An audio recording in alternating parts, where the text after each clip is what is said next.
Tout de suite, on reçoit notre entreprise du jour. Il s'agit de l'opérateur pétrolier Morel et Prom. Son directeur général est en direct avec nous. Bonjour Michel Lechard. Bonjour. Directeur général de Morel et Prom. Avant de parler de votre actualité, du refinancement de votre dette, puisque oui, c'est l'actualité la plus immédiate, un petit mot pour situer votre activité, la prospection pétrolière, surtout en Afrique, je crois. Essentiellement en Afrique, oui, bien sûr, mais on a aussi une activité ouverte sur l'Amérique latine. On est familier un peu avec l'Asie, pas toujours avec autant de succès.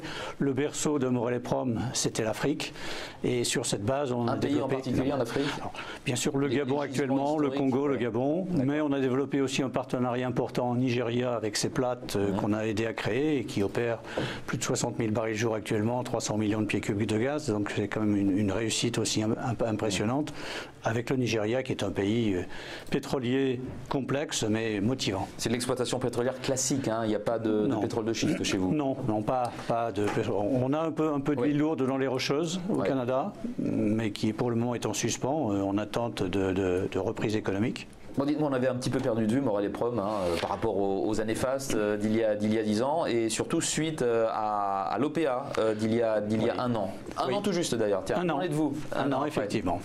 Effectivement, c'est une opération qui est quand même relativement lourde. Il y a eu plusieurs étapes. La première étape, ça a été effectivement la cession du bloc que détenait notre président, Jean-François Hénin, qui a assorti la cession donc d'un engagement par l'acquéreur Pertamina de procéder, qui est une société nationale indonésienne, donc, était donc de procéder au rachat, enfin à une offre publique d'achat.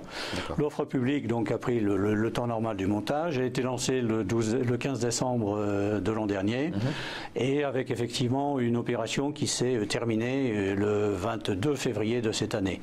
Donc inévitablement après une petite phase de transition, remise en place, réorganisation. L'actionnaire bien sûr a souhaité mettre en place au niveau du conseil d'administration un certain nombre de ses représentants, ce qui fait que cette opération nous a conduit donc à une petite période de transition.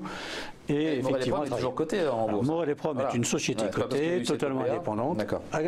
Nous avons plus de 31 000 actionnaires individuels encore, ce qui est quand même important. Alors bien sûr, il y en avait plus de 60 000 avant, mais on reste bien sûr coté. Et il est clair que notre investisseur a toujours exprimé qu'il ne chercherait pas du tout à sortir de bourse, au contraire.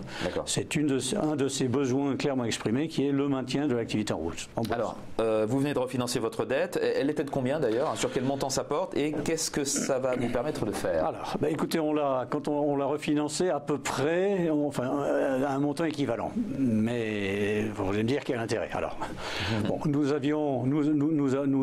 avons, puisque effectivement on n'a pas encore remboursé, donc un RCF de 400 millions en partie amorti, il nous en restait 325 millions. Et puis nous avons les convertibles, dont la moitié grosso modo donc était rachetée par Pertamina dans le cadre de l'opération d'offre publique, et l'autre moitié nous avait été apportée dans le cadre aussi de cette opération. Il doit rester moins de 1% actuellement en dehors de Pertamina. Donc pour financer ceci, Pertamina nous a fait un prêt d'actionnaire. Et donc nous avons actuellement les convertibles, le solde des convertibles remboursés, le prêt actionnaire et le RCF. C'est une enveloppe de 760 millions. Nous levons 800 millions. Donc nous dégageons 40 millions, plus quand même le fait que dans le RCF, nous avions un collatéral bloqué de 75 millions dont on retrouve la disponibilité. Donc en fait, on retrouve une bonne centaine de millions de trésorerie. Oui, ce qu'il faut retenir, c'est ça. Plus le fait que nous avons rééchelonné totalement le positionnement de la dette. Nous avons 2 années de franchise, ce qui veut dire que dans les 2 années à venir, nous n'avons pas de charge, et nous avons après 4 années d'amortissement linéaire, pratiquement linéaire du reste, donc avec une charge annuelle maximum d'un peu moins de 200 millions. En termes de développement, qu'est-ce que ça va vous permettre? Alors déjà, je dirais déjà des économies de coûts, puisque je vais quand même faire une toute petite précision quand même. On refinance quand même à Libor plus 150 points de base, ce qui ne sont pas quand même des taux qui nous étaient appliqués dans le passé, puisque sur le RCF on est à Libor plus 3,65, donc on dégage une efficacité économique. On se dégage donc du temps de remboursement. On a reconstitué une trésorerie et nous avons bien sûr devant nous maintenant donc un objectif de redéploiement.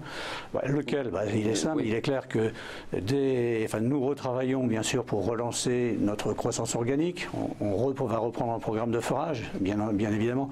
Nous avions stoppé depuis 2014 sur quelle le forage. Alors, sur le Gabon essentiellement, mais nos partenaires au Nigeria relancent aussi. On a de l'exploration avec des espoirs d'avoir quelques opérations d'exploration donc aussi sur le Gabon, sur la Colombie.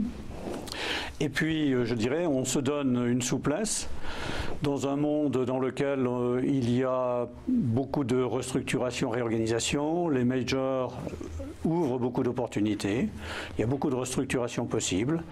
Il y a des gens qui ont une appréciation du risque qui n'est pas nécessairement la nôtre. Nous sommes habitués, entre guillemets, d'intervenir dans des zones dans lesquelles la perception du risque qui est faite par nous, qui sommes petits opérateurs efficaces en dehors des voies politiques, n'est pas du tout la même que certains majors. Et en conséquence, nous avons une possibilité de gérer ou d'accéder à des opportunités que d'autres n'ont pas. Et on a actuellement une flexibilité financière. Si besoin, nous avons une capacité, puisque notre actionnaire de référence a souhaité avoir la majorité, mais actuellement il a 72,65% d'intérêt, il n'a pas nécessairement besoin de conserver ceci. Si dans le futur on a une possibilité d'accéder à une opération de marché correcte, on peut aussi obtenir leur soutien dans le cadre effectivement d'une acquisition et autres, et qui peut conduire à une émission de capital. Enfin, c'est ouvert, on a une flexibilité et on se projette. Moins de dettes, moins de coûts et un contexte, et on va terminer avec ça, un contexte porteur quand même. Les cours du pétrole remontent très fort. On est à quoi, 64, 65 dollars sur on a franchi 65 hier. Alors, à titre anecdotique, ça va se traduire par des résultats en amélioration pour vous? Alors, les résultats en amélioration, inévitablement, bien sûr, mais je dirais... Et donc un cours de bourse, parce que là, on regarde le cours de bourse sur 10 ans, on va le voir aussi sur un an. Il va enfin décoller, ce cours de bourse. Alors, le cours de bourse... vers 3,50, 3,60. Le cours de bourse, pour moi, il doit s'assortir peut-être d'une relance un peu de volume. En fait, la difficulté que nous avons, c'est que le float est en partie réduit. Donc, et nous avons été très discrets puisque nous n'avions pas véritablement non plus remis en place un plan de communication qui doit s'asseoir quand même sur des perspectives. Ces perspectives ont été retravaillées. Nous avons un conseil d'administration dans lequel nous avons les représentants de Pertamina, plus exactement de PIEP, qui est Pertamina International Exploration Production, filiale à 100% de ce groupe national. Et nous avons retravaillé notre stratégie. Elle est claire. Elle est en adéquation avec une cohérence par rapport aux besoins de cet actionnaire de référence. Nous avons la totale autonomie pour effectivement complémenter leur démarche. L'Indonésie a besoin d'accroître. Actuellement, ils ont un déficit entre leurs besoins et leur production nationale, ils ont un déficit de 1 million de barils jour. De 900 000 barils jour actuellement. Ce besoin va monter à 1 500 000 barils jour dans 2023 et va monter à 2 millions de barils jour après. Donc ils ont besoin d'accéder à ceci, ils ont besoin de nous pour arriver sur des opportunités dans lesquelles eux-mêmes ne sont pas adaptés pour y aller. Eh bien, message bien reçu. Merci beaucoup, Michel Auchard, d'être venu nous parler de Morel & Prom qui repart de l'avant. Michel Auchard, donc directeur général de Morel & Prom. À bientôt. Merci, très volontiers.